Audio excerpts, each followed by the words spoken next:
আসসালামু আলাইকুম। আশা করছি সবাই ভালো আছেন। তো আলহামদুলিল্লাহ, আল্লাহ তাআলার অশেষ মেহেরবানিতে আমি ভালো আছি।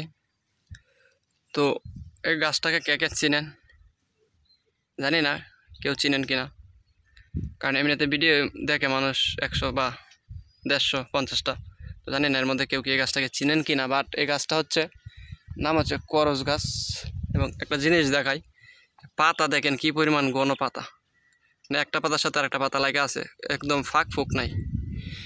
এই গাছের নিচে আমি মানে একটু পরে যেহেতু বৈশাখ মাস, তো এখানে ধান শুকাইতে দিছি। এই যে দেখা যাচ্ছে ধান, ওকে। তো এখানে ধান শুকাইছি এবং শুকাইতেছি, এবং এখানে একটু পর আসতেছি, কারণ হচ্ছে এখানে মানে এয়ার কন্ডিশনারের মতো একটা আরাম পাচ্ছি। এই যে দেখা যাচ্ছে বাতাস, গাছের পাতাগুলো নাড়াচাড়া করতেছে, এই যে। তো এই কারণে, এবং যেহেতু গাছের পাতা বেশি, তো মানে রোদ আসতে পারে না এই গাছের ছায়ার নিচে, ছায়াটার মধ্যে।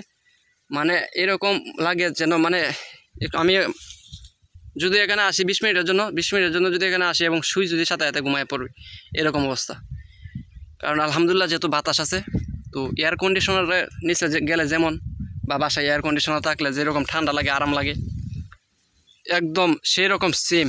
এবং এটা আরও বেশি সুন্দর এবং আরও বেশি বেটার, কারণ হচ্ছে আল্লাহ তাআলার নিয়ামত এই বাতাস। তো এটা হচ্ছে সুন্দর বেশি এবং ঠান্ডা বেশি, যেটা বলার বাইরে। আচ্ছা, একটা জিনিস দেখেন, এই গাছগুলো দূরে দেখা যাচ্ছে কত ঘন পাতা, একটু চিন্তা করেন।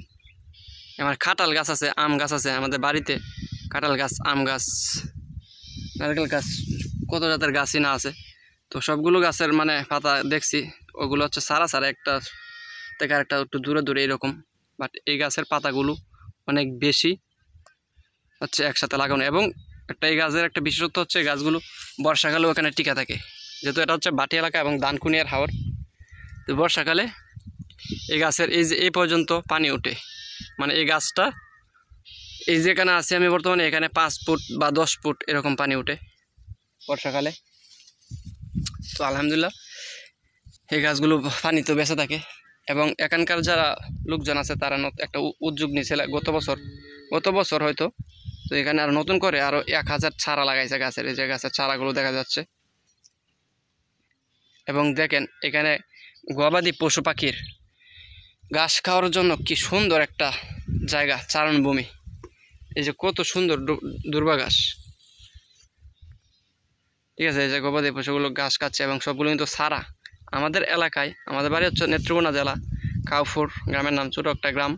তো ওইখানে কিন্তু ঘাস খাওয়ার মতো কোনো জায়গায় নেই, গরু যে ছাড়বো একজন মানুষ এরকম জায়গা নেই, সবার ধান ক্ষেত বা এরকম ফাঁকা জায়গা নেই। কিন্তু এখানে হচ্ছে দানকুনিয়ার হাওর এত বিশাল, যেখানে মানুষের জমির অভাব নেই, এবং এরকম চারণভূমি অহরহ আছে। এদিকে সোজা যতটুকু মানে ওই দূরে বাড়ি পর্যন্ত সবটা হচ্ছে চারণভূমি, মানে কয়েক কিলোমিটার জায়গা জুড়ে রয়েছে চারণভূমি গরু ছাগলের জন্য।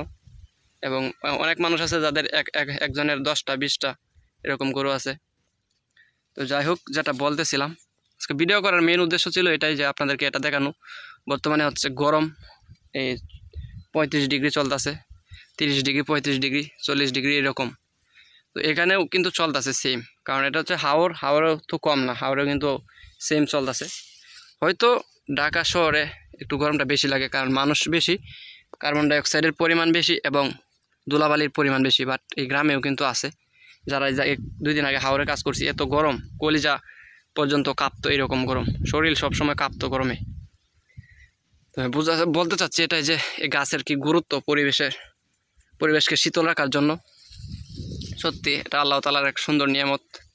এবং সকলের কাছে অনুরোধ, সবাই নিজ দায়িত্বে গাছ রোপণ করবেন এবং গাছের পরিচর্যা করবেন। গাছ অযথা কেউ গাছ কাটবেন না। একটা গাছ কাটলে, বইয়ে পড়তাম ছোটোবেলায়, একটা কাটলে 5টা গাছ লাগাইতে হয়, 5টা গাছ লাগানো উচিত, আসলে সেটা ঠিক।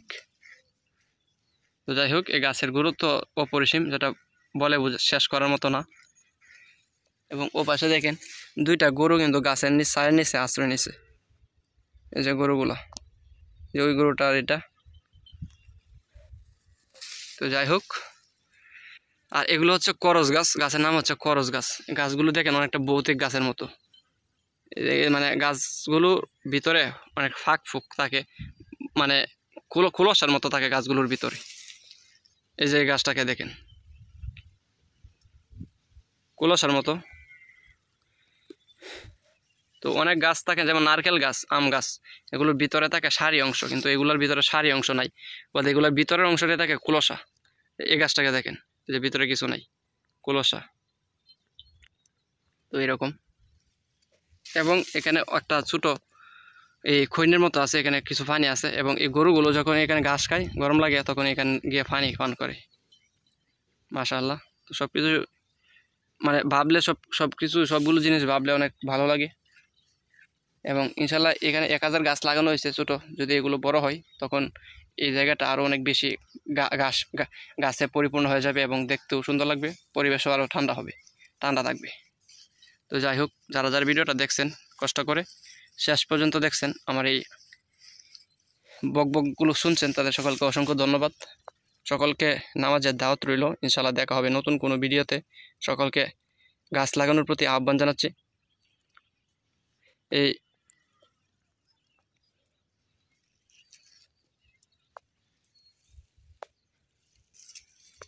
তো এই দেশটা হচ্ছে আমাদের, এবং এই দেশের পরিবেশকে, এই দেশ ওয়েদারকে, ঠিক আছে, মানে আমাদেরই সুন্দর রাখতে হবে, সুন্দর রাখার চেষ্টা করতে হবে, এবং সুন্দর রাখবে হচ্ছে আল্লাহ তাআলা, কিন্তু আমাদের চেষ্টা করতে হবে। তো যেটার মধ্যে একটা হচ্ছে গাছ লাগানো। গাছ লাগাইলে, গাছ থাকলে পরিবেশ ঠান্ডা থাকে। গাছের নিচে মানুষ যত গরমই হোক আশ্রয় নিতে পারে, এবং কারো অক্সিজেন সরবরাহ বেড়ে যায়। তো যাই হোক, সবাই ভালো থাকবেন, সুস্থ থাকবেন। ইনশাআল্লাহ দেখা হবে। আসসালামু আলাইকুম, আল্লাহ হাফেজ।